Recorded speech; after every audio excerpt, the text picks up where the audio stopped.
हम लोग गीता के 5वां अध्याय को लेकर विचार कर रहे। तो यहाँ तक विचार हुआ था, जो योगी है, जो साधक है, बाह्य विषयों में आसक्त ना होता हुआ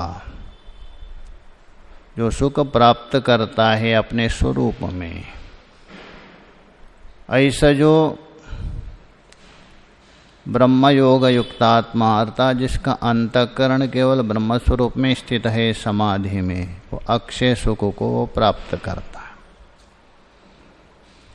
और उसके बाद जो बाह्य सुख मिल रहे वो अपेक्षाकृत है, दुख देने वाला है, और वो उत्पत्ति विनाश होने वाला है और क्षणिक है। उसमें विद्वान आनंदित नहीं होते हैं, रमण नहीं करते। यहाँ तक हम लोगों ने विचार किया था। आगे देखिए, ये जो साधक अवस्था में हो अथवा शरीर जब तक रहेगा, माया के जो कार्य है षड रिपु काम क्रोध आदि, ये साधक को अवश्य व्यवधान डालेंगे। किंतु ऐसा नहीं उसको आप वश नहीं कर सकते हैं, ये बात नहीं। यदि प्रयत्न करे साधक अवश्य वश कर सकते हैं। उसके लिए आगे का प्रकरण आ रहा है, देखिए। अयम च श्रेयो मार्गः प्रतिपक्षी कष्टतमो दोषः। अयम च, अयम च बोल तो यह आगे जो बताएंगे काम क्रोध आदि से अथवा उससे उपलक्षित षडरिपु लेना, काम क्रोध लोभ मद मत्सर आदि। श्रेयो मार्गः प्रतिपक्षी, सबके लिए नहीं, श्रेय मार्ग में जाने वाले, कल्याण मार्ग में जाने वाले, सन्मार्ग में जो प्रवृत्त हो रहे उन साधकों को। तो श्रेय मार्ग प्रतिपक्षी अतः विरोधी है, रुकावट डालने वाले हैं। अयम, अयम बोल तो आगे बताएंगे काम क्रोध आदि वे लेना। कष्टतमो दोषः, और कैसा है? कष्टतम दोष है। कष्ट नहीं, कष्टतर भी नहीं, कष्टतम है। वो बहुत बड़ा दोष है, बहुत भारी दोष है, छोटा मोटा दोष नहीं है। तो अत्यधिक दोष से युक्त होने से अत्यधिक दुखदायक है, ज़्यादा कष्ट देने वाले हैं। तो इसलिए बोला कष्टतमो दोष, बड़ा दोषदायक है। और सर्व अनर्थ प्राप्ति हेतु, सभी अनर्थों के प्राप्त कारण है, चाहे तो इस लोक में हो अथवा परलोक में हो, सभी अनर्थ का हेतु है। कौन? आगे जो बताएंगे काम क्रोध आदि वे। तो इसलिए बोला सर्व अनर्थः प्राप्ति हेतु। दुर्निर्वार्य, अत्यंत कठिनता पूर्वक उसको निवारण कर सकते।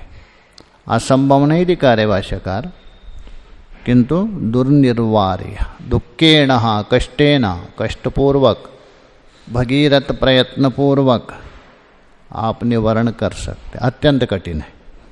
च इति तत्परिहारे, इसलिए ये प्रतिबंधक है, विरोध करने वाले, व्यवधान करने वाले हैं साधक को। उसका परिहार में यत्न आधिक्यम कर्तव्यम, छोटा मोटा यत्न नहीं है, क्योंकि शत्रु यदि तगड़ा हो, बहुत बड़ा हो, आपको प्रयत्न भी बहुत करना पड़ेगा। छोटा शत्रु हो तो ऐसे धक्का लगा के गिरा सकते, इसलिए अधिक प्रयत्न करना। अधिक प्रयत्न का मतलब है जरा सा भी यदि असावधान हो गई प्रमाद हो गया, वो आपके ऊपर आक्रमण करेगा। ये आतत आई है, केवल शत्रु नहीं है। जैसे होते ना उग्रवादी, शत्रु है सामने जाते, ये उग्रवादी है, जहाँ आपको मौका मिलेंगे पीछे से अटैक करेंगे। इसलिए हम बता रहे यत्न आधिक्यम कर्तव्यम इति आहा भगवान। उसी को ही भगवान श्री कृष्ण जी बता रहे। आगे की श्लोक में देखिए, श्लोक देखिए। शक्नोति हेव यः सोढुम् प्राक्शरीराविमोक्षणात्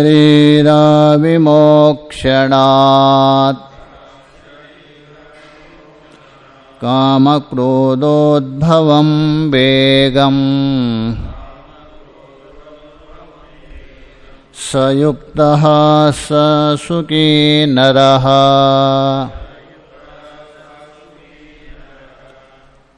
भगवान बता रहे घबराने का कोई आवश्यकता नहीं है। शत्रु कितना भी बड़ा क्यों ना हो, उसमें घबराने का कोई आवश्यकता नहीं। तो यही वहाँ यही वह शक्नोति सोढुम्, यह मतलब जो साधक है, साधना में जो तत्पर है, ऐसा जो है यह मतलब वो साधक, जो साधक। यही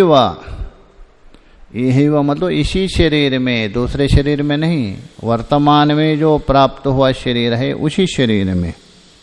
शक्नोति ही सोढुम्, सोढुम् शक्नोति अर्थात सहन करने में समर्थ हो जाता है। इसी शरीर में रहते रहते वो सहन करने में समर्थ होता है। सोढुम् बोल तो सहन करना, शक्नोति मतलब वो समर्थ हो जाता है। कभी भाष्यकार जी बता रहे हैं इस शरीर में मरने के बाद सब तो सहन करेंगे। अभी कोई मर गया तो क्या कष्ट को नहीं सहन कर रहे क्या? थोड़ा कष्ट हो रहा है उसको, इसलिए बता नहीं।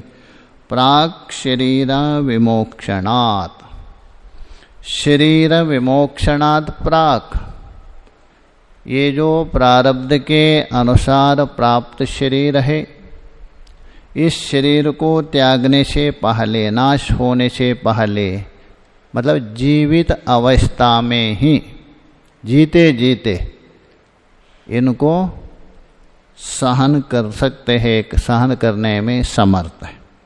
किनको सहन करने में समर्थ है? तो उत्तरार्ध में बता रहे काम क्रोधोद्भवम वेगा, इसको, इनका सहन करना। काम और क्रोध, उनसे उद्भव बोल तो उत्पन्न हुआ वेग है।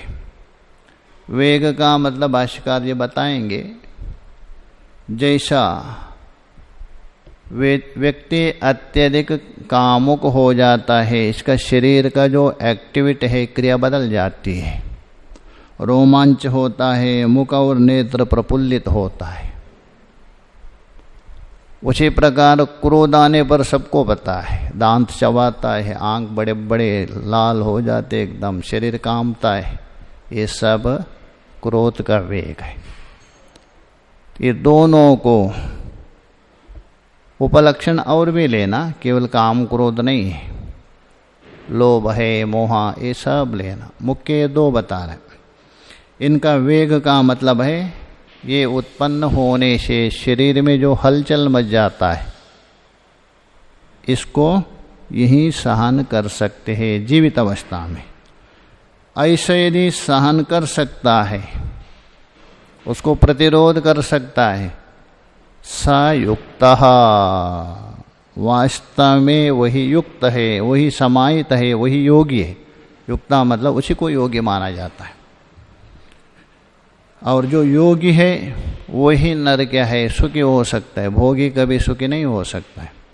स नरः सुखी, और वही क्या है, सुखी भी है। भाष्य में देखिए, शक्नोति, शक्नोति का अर्थ कर रहे उत्साहते, अर्थात उत्साह रखता है उसके अंदर एकदम। अर्थात उत्साह मतलब सहन करने का एक उत्साह, उसके अंदर साहस रहता है। कभी भी हतोत्सव नहीं होता है। साधक को कभी हतोत्सव नहीं होना चाहिए, कभी खिन्नता नहीं आनी चाहिए, ढीलापन नहीं आना चाहिए, कभी भी नहीं है, हर समय में। तो इसलिए बोल रहे हैं उत्साहते। इह एव, यह मतलब उसका अर्थ कर रहे जीवन नेवा अस्मिन शरीरे एव, जीते जीते इसी शरीर में। यह का मतलब स्पष्ट है, इसलिए अर्थ नहीं कर रहे। यह साधक, जो साधक। सोडुम, सोडुम बोल तो प्रसहितुम, अर्थात सहन करना, जो सहन करने के सामर्थ्य रखता है इसी शरीर में। कौन? जो साधक। कभी तो बोलते प्राक, प्राक का बोलते पूर्व, पहले। किससे पहले? शरीर विमोक्षणात्, अतः मृत्यु से पहले, शरीर के नाश से पहले, मृत्यु से पहले पहले, अर्थात जीते जीते।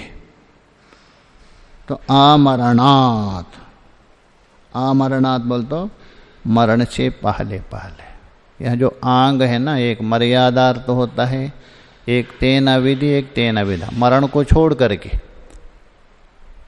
मरण को छोड़ करके, मरण से पहले पहले, अर्थात जीवित अवस्था में ही सहन कर सकता है।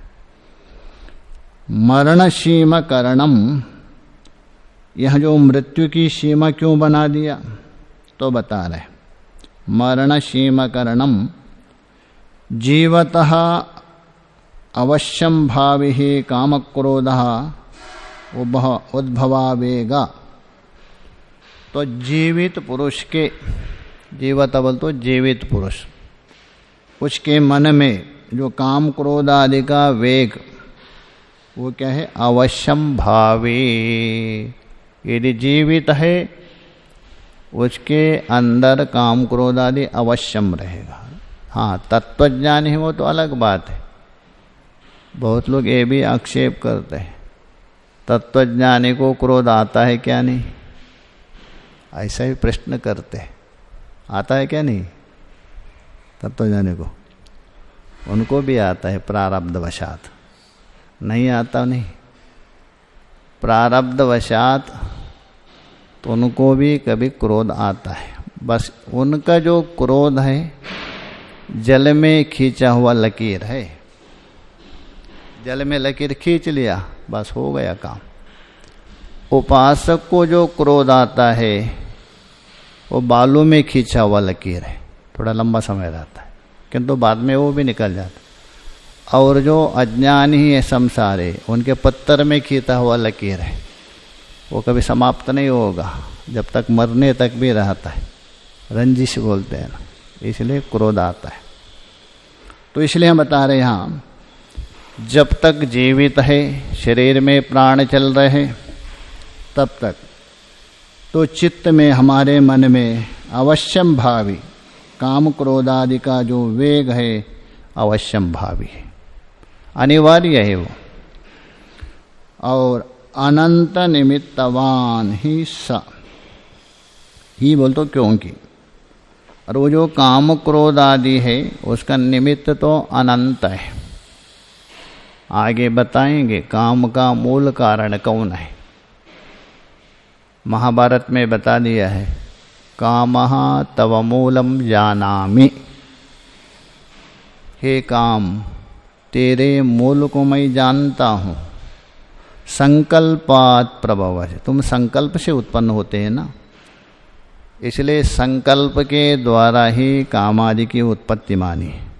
महाभारत में भी बता दिया, भगवान भाष्यकार जी ने सार संग्रह में भी बता दिया। तो इसलिए बोले अनंत निमित्त वान। अनंत बोल तो अनेक निमित्तों से क्रोध, क्रोध एक वस्तु से थोड़ा आ रहे, उसका यही निमित्त होता तो ठीक है, उसको छोड़ सकते आप। कितने निमित्त है? अनंत निमित्त है। काम का भी अनंत निमित्त है, एक नहीं, अनंत बोल तो बहुत। ही स इति। इसलिए यावद मरणम तावत न विश्रम्भणीय इत्यर्थः। भाष्यकार जी बता रहे, इसलिए जब तक यावद मरणम तावत, जब तक मरने तक मृत्यु नहीं आई तब तक कभी भी विश्राम नहीं करना चाहिए, निरंतर लगे रहना चाहिए। आसुप्तेर आमृते नयेद वेदांत चिंतना। मृत्यु जब तक नहीं है तब तक तावत न विश्रम्भणीय, अर्थात कभी भी आप विश्राम भी नहीं करना चाहिए, ना उसके ऊपर विश्वास नहीं कर सकता। काम यदि हट गया ऐसा नहीं बोल सकता है, जरा सा तो बस खड़ा हो जाएगा वो। तो इसलिए कभी भी ना विश्रम्भणीय, कभी भी उसके ऊपर विश्वास भी ना करे, ना विश्राम भी करे, अपना प्रयत्न में उपलक्षण है। इत्यर्थः, ये तात्पर्य। अच्छा, आपने कहा काम और क्रोध से उत्पन्न हुआ वेग। पहले काम समझे, उसके बाद हम वेग समझ सकते हैं। काम ही पता नहीं किसको काम कहते, मोटे तरफ से जानते काम इच्छा, ऐसा लक्षण भी किया, काम मतलब इच्छा। किंतु भाष्यकार जी काम का लक्षण कर रहे थे कि किसको काम कहते हैं। इंद्रिय गोचर प्राप्ते इष्टे विषये श्रूयमाणे स्मर्यमाणे वा अनुभूते सुखहेतोया गर्दिः तृष्णा स कामः। वहाँ से अन्वय कर दीजिए।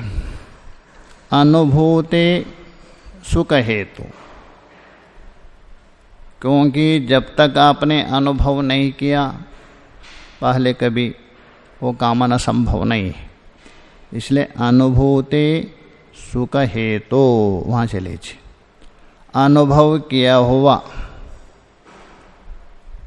किसी वस्तु का आपने अनुभव किया, उस अनुभव किया हुआ वस्तु का सुखदायक जो वस्तु है उसके विषय में इंद्रिय गोचर प्राप्ते। इंद्रिय गोचर बोल तो इंद्रियों का सन्निकर्ष, इंद्रियों का संबंध हो जाने पर, पहले अनुभव किया है, दोबारा उस विषय में इंद्रियों का संबंध प्राप्त होने पर। एक, अथवा श्रूयमाणे, उस विषय में सुनने से भी होता है।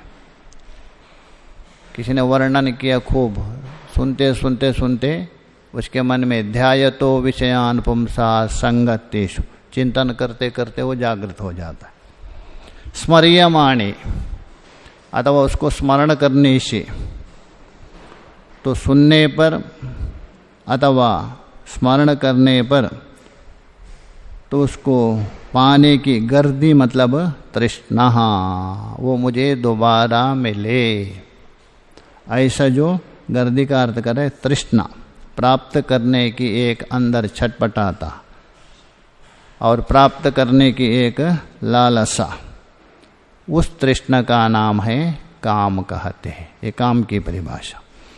क्रोध बता रहे, क्रोध किसको कहते? क्रोध च आत्मनः प्रतिकूलेषु दुख हेतुषु, अपने प्रतिकूल हो गया और उससे दुख आपको प्राप्त हो रहा है। प्रतिकूल वस्तु दुखदायक होता है, अनुकूल वस्तु सुखदायक होता है। और ये प्रतिकूल और अनुकूल है अपने संस्कार वशात है, क्योंकि एक को अनुकूल हो सकता है, दूसरे को प्रतिकूल है, दूसरे को प्रतिकूल है, आपको अनुकूल है। जैसा संस्कार है वैसा होता है। तो इसलिए बोल रहे प्रतिकूलेषु दुख हेतुषु, प्रतिकूल दुखदायक विषय में, दृश्यमानेषु बोल तो विषयेषु पदार्थेषु, श्रूयमानेषु अथवा सुना हुआ है उसमें भी, अथवा स्मर्यमानेषु अथवा स्मरण होने पर जो द्वेष होता है, सक्रोध। एक महात्मा थे मुंबई में, वो स्मरण करते करते हुए इसका पीछे वो गुस्सा आता, दीवार को लात मार, सब एक मार देंगे ये दीवार को। वो जो मोटू बाबा थे, गुस्सा इतना चढ़ जाता था उसका स्मरण करते करते, उन्होंने ऐसा किया, उन्होंने ऐसा किया, मुझे परेशान किया, बहुत परेशान करते कि इतना क्रोध हो तो दीवार को ही लात मारता था। अभी देखिए वो क्रोध आ रहा है किससे? स्मरण करते हैं वे, चिंतन करते करते उसके एकदम ये हो जाता था। अब गुस्सा आ गया, क्या करेंगे? दीवार को लात मारता। छत में हम घूमते थे तो बोलते स्मरण करने से भी होता है। तो इसीलिए बता रहे जो प्रतिकूल है, विरोध है, दुख देने वाले विषय है, उसको देखने से अथवा उसके विषय में सुनने से अथवा उसका स्मरण करने से उनसे जो द्वेष होता है उसी का नाम है क्रोध। जैसा आपको अनुकूल नहीं व्यक्ति सामने खड़ा हो गया, तभी आपके अंदर क्या होता? साला ये कहाँ से आ गए पता नहीं, ये होता है। अथवा उसके सामने आप सुना रहे, कोई बार बार प्रशंसा कर रहे, तो आपका अंदर से खून खुल रहा है, अरे इसका बात कर रहे चलो। अथवा आप स्वयं स्मरण करें, ये सब है क्रोध माना जाता। तो काम और क्रोध की परिभाषा बताने के बाद उसका वेग बता रहे, वेग क्या है करके। तो काम क्रोधो उद्भवो, वे दो, तो बोल तो द्विवचन है, वे काम और क्रोध उद्भवो यस्य बहुरी समास है, जिस वेग के उत्पादक, यस्य वेगस्य, जिस वेग के उत्पादक, मतलब वेग हो गया कार्य, काम और क्रोध हो गए उसके उत्पादक कारण हो गए। वेगस्य यस्य स काम क्रोधो उद्भव हो, अर्थात काम और क्रोध के द्वारा उत्पन्न होने वाले, काम के द्वारा और क्रोध के द्वारा जो उत्पन्न होते हैं, ऐसा वेग काम क्रोधो उद्भव। ऐसा जो वेग, तो पहले बता रहे काम से उत्पन्न होने वाला वेग कौन है? अर्थात जिस व्यक्ति के अंदर अत्यधिक प्रबल काम उत्पन्न होता है, तभी उसके शरीर आदि में एक वेग उत्पन्न होता है, एक एक्टिविटीज होती है, क्रिया बनती है। वो वेग कौन है बता रहे, देखिए। रोमांचनः, रोंगटे खड़े हो जाते एकदम, और रोमांचनः हृष्टः नेत्रवदनादि, मुख और नेत्र अत्यंत प्रफुल्लित हो जाते एकदम प्रसन्न मुद्रा में। ये है लिंग, लिंग बोलते उसका सूचक है, चिन्ह है, ये काम उत्पन्न होने से सूचित करने वाला लिंग है, लिंग। ऐसे जो अंतःकरण प्रक्षोभ रूप, ऐसे चिन्ह वाला है, और अंतःकरण के अंदर एक क्षोभ, क्षोभ का मतलब है उतल पुतल करने वाला, उद्वेग उत्पन्न करने वाला, हलचल मचाने वाला, उसको बोलते क्षोभ। जैसे हलचल मच जाता ना, जैसा कोई शांत जल है उसमें पत्थर फेंक दिया, जल में क्या होता है? हलचल मच जाता है। ऐसे ही अंतःकरण में एक हलचल मचाने वाला है वो वेग, ये चिन्ह है। और अंतःकरण प्रक्षोभ रूप काम उद्भव वेग, ये काम से उत्पन्न हुआ वेग का लक्षण है। एक तो रोंगटे खड़े होना, नेत्र और मुख प्रफुल्लित होना, और अंतःकरण में हलचल मचा देता है, उतल पुतल करता है, ये चिन्ह है। अर्थात कामना उत्पन्न होने से एक क्रिया होती है। आगे बता रहे देखिए क्रोध का, क्रोध से उत्पन्न होने वाला वेग कौन है? गात्र प्रकंपः, शरीर कांप देता है क्रोध होना, ज़्यादा क्रोध होने पर है ना शरीर कांपता है बहुत लोगों का, बिल्कुल शरीर कांपना। प्रस्वेद, खूब पसीना भी आ जाता है, क्रोध आने से गर्मी चढ़ जाती है ना, इसलिए पसीना आता है, प्रस्वेद। दूसरा है तो काम गात्र प्रकंपः प्रस्वेद, और संदोष्टो, ओंठों को चबाना, जोर से गुस्से से ओंठ चबा देता है, संदोष्टो। संदोष्टो पुटकः, ओंठों को चबाना। और रक्त नेत्र आदि, आंख बिल्कुल लाल हो जाते हैं। और यहाँ नहीं दिया, ऊपर से और भी जोर जोर से प्राण भी छोड़ता है, या नहीं दिया ऊपर से। क्रोध आने से देखिए प्राण एकदम भुस भुस करके सर्प जैसा फुदकार मारता है। ये सब क्रोध का संकेत है। लिंग क्रोधोद्भव वेगा। और दूसरा भी है, यहाँ दिखाए नहीं, ऊपर से समझ ले। अत्यधिक क्रोध है ना, उसका हाथ भी ऊपर उड़ जाता है, दूसरे के ऊपर थप्पड़ मारने के लिए हाथ भी चल जाता है। ये सब क्रोध से उत्पन्न हुआ वेग है, अर्थात उसका कार्य है। तम काम क्रोधोद्भवम वेगः। इस प्रकार काम से उत्पन्न हुए, जो मुख में है, नेत्र में है, शरीर में जो रोमांचनादि है वो, और क्रोध से उत्पन्न हुआ जो वेग है, दोनों, यह उत्सहते प्रसहते, उस वेग को सहन करता है, अर्थात उसको सहन करता है, अतः उसको पचा करके समाप्त करता है। सहन करना मतलब उसको प्रकट होने नहीं देता है, ऐसा माना है। क्रोध नहीं आना उत्तम है। क्रोध को अब अंदर ही पचा दिया, ये मध्यम है, और जो बाहर प्रकट होता है वो अधम है। ऐसा कहा दिया है, जो हमारा जो अंतःकरण है, आंगन है, उसमें वासना रूप बीज डालते हैं और उससे क्रोध रूप वृक्ष उत्पन्न होता है। और उस वृक्ष का फल है, सबसे पहले आंख से और मुंह से निकलता है।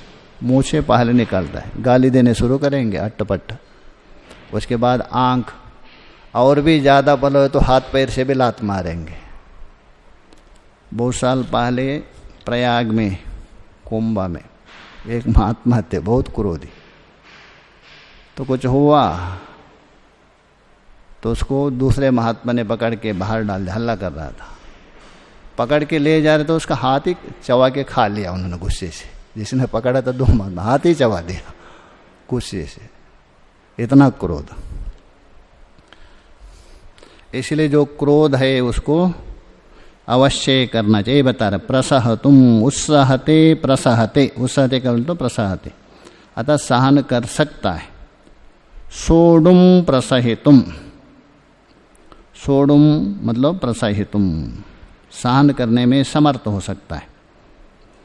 सयुक्त हो, अर्थात उस क्रोध और काम से उत्पन्न हुआ जो वेग है, क्रिया है, उसको सहन करने का उत्साह अर्थात सामर्थ्य, ये सबके अंदर है। थोड़ा विचार करे, निरंतर साधना में रहे, प्रमाद रहित रहे, सहन कर सकते हैं। क्योंकि क्रोध आपके अंदर आ रहे हैं ना, आप क्रोध का दृष्टा है, तो आप दृष्टा है, आप में क्रोध आ रहा है, वो आपके ऊपर कैसा भी हो सकता है, तो इसीलिए सहन कर सकते हैं। इसलिए बोला प्रसहितुम सयुक्त हो, वो क्या है, युक्त है, और वही योगी है। उसे कोई युक्त का मतलब योगी। सुखी चाह, वो सुखी है। यह लोके, इस संसार में वही सुखी है। उपलक्षण लेना, परलोक में भी वही सुखी, और दूसरा सुखी नहीं होगा। काम और क्रोधी वाला पुरुष सुखी नहीं हो सकता है। क्षण भर के लिए सुखी होगा, क्षण भर के लिए दुखी हो जाएगा, इसलिए वही पुरुष सुखी है। आगे जो बता रहे देखे, कथम भूतम च ब्रह्मणि स्थितो ब्रह्म प्राप्नोति इति आह।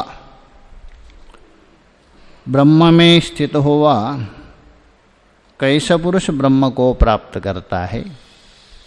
अतः ब्रह्म में जो स्थित है, ऐसा जो पुरुष उस परब्रह्म परमात्मा को कैसा प्राप्त होता है, उसको बता रहे आगे के श्लोक में। देखें, योऽन्ता सुकोऽन्तरारामस्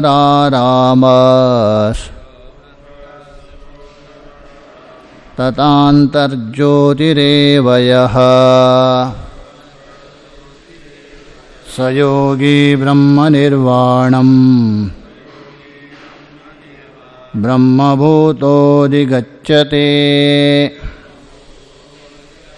यो बोल तो जो साधक, जो योगी।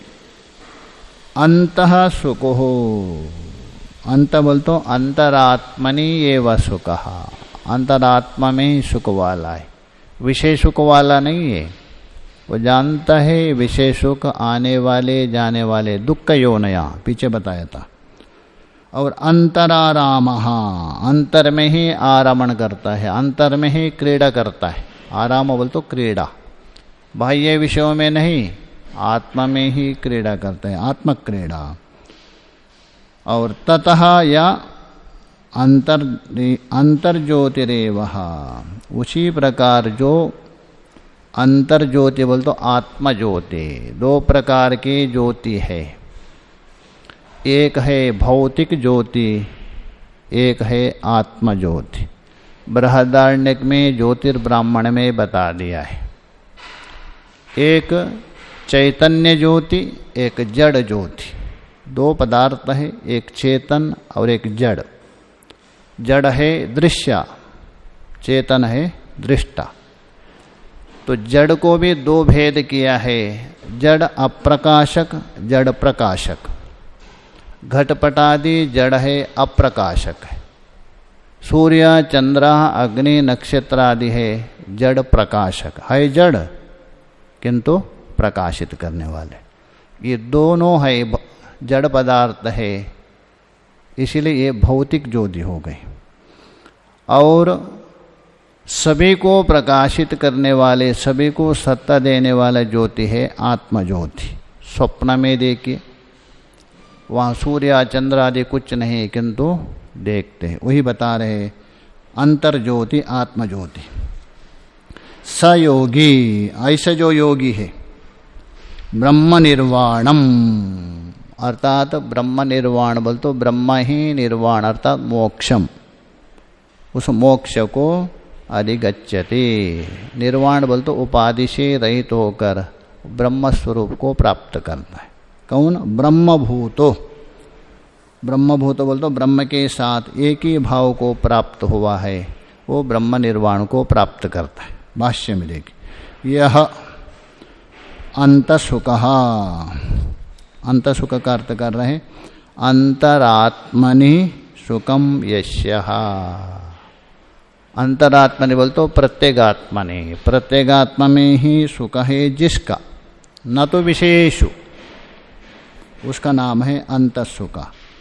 तथा अंतरेव आत्मनि आरामा, आराम का अर्थ करें आक्रीड़ा यस्यः।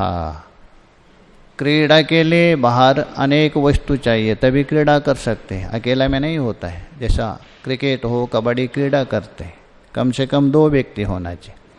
किंतु एक ऐसा है आत्मा में ही क्रीड़ा करता है, दूसरे में नहीं। तो ये बोल रहे आराम बोल तो आक्रीड़ा यश, आत्मा में ही क्रीड़ा है जिसकी, उसको कहते अंतराराम। ततः एवं अंतरात्मा एवं ज्योति, बाहर की ज्योति नहीं, प्रत्येगात्मा है, अलौकिक है, वही ज्योति है प्रकाश जिसका, उसको बोलते अंतर ज्योति कहते।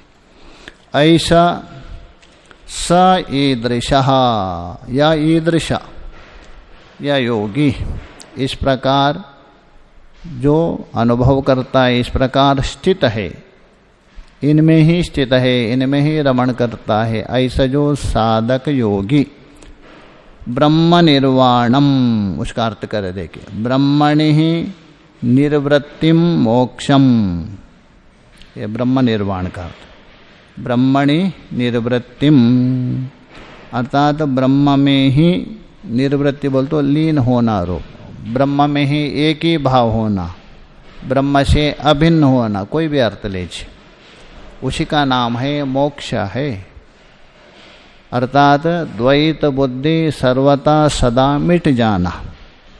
अभी 2 है ना, ब्रह्म अलग है तत्पद का वाच्य अथवा लक्ष्य, और तुम पद का वाच्य और लक्ष्य भिन्न है। ये सदा जाके एक ही भाव होता है, उसी का नाम है ब्रह्म निर्वृत्तिम, उसी का नाम है मोक्ष। मोक्ष मतलब छुटकारा पाना। मोक्ष कोई अलग नहीं है।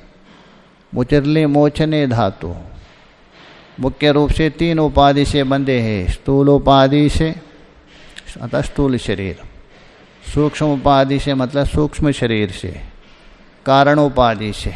इन उपाधियों से छुटकारा पा लीजिए, वही मुक्ति है। इनमें तादात्म्य ना। इसलिए बता रहे ब्रह्मणि निर्वृत्तिम, अर्थात ब्रह्म में जाके लीन होना, एक ही भाव होना, अभिन्न होना रूप ही मोक्ष, उसी का नाम है ब्रह्म निर्वाणम। वो जो ब्रह्म निर्वाणम मरने के बाद नहीं, यह जीवन ने वह जीते जीते, अर्थात जीवित अवस्था में ही जीवन मुक्त हो जाता है। ब्रह्मभूता, ब्रह्मभूता सन बोल तो ब्रह्म के साथ एक ही भाव हुआ, अभिन्न हुआ। अधिगच्छति बोल तो प्राप्नोति, वो प्राप्त करता है, अर्थात उस ब्रह्म स्वरूप को प्राप्त करता है। कहने का मतलब है जो त्वम पद है, उस त्वम पद को तत्पद के साथ एक ही भाव करता है। वाच्य को लेके नहीं है, लक्ष्य को लेकर। दोनों में अभिन्नता हो जाता, अहम ब्रह्मास्मि, इस प्रकार अनुभव करता, वही ब्रह्म को प्राप्त होना। आगे का विचार आगे करें। ओम